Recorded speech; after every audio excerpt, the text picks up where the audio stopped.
Actually, ito pong figure na to ay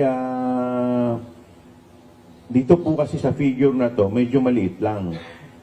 Ang nakakalula po talagang numero, yung inilabas po ng AMLAC. Yun po ang dapat nilang ipaliwanag kung saan po nanggaling yun. Dahil hindi po nagmamatch yung figure nung kanyang SALN, nung kanyang AMLAC, at yung sa SEC na sinasabi ng mga kinita ng kanilang mga negosyo.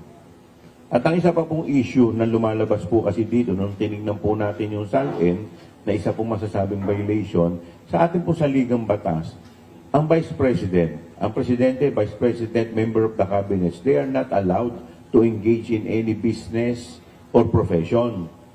Dito po, dineclare po niya na siya po ay Board of Director ng isang korporasyon.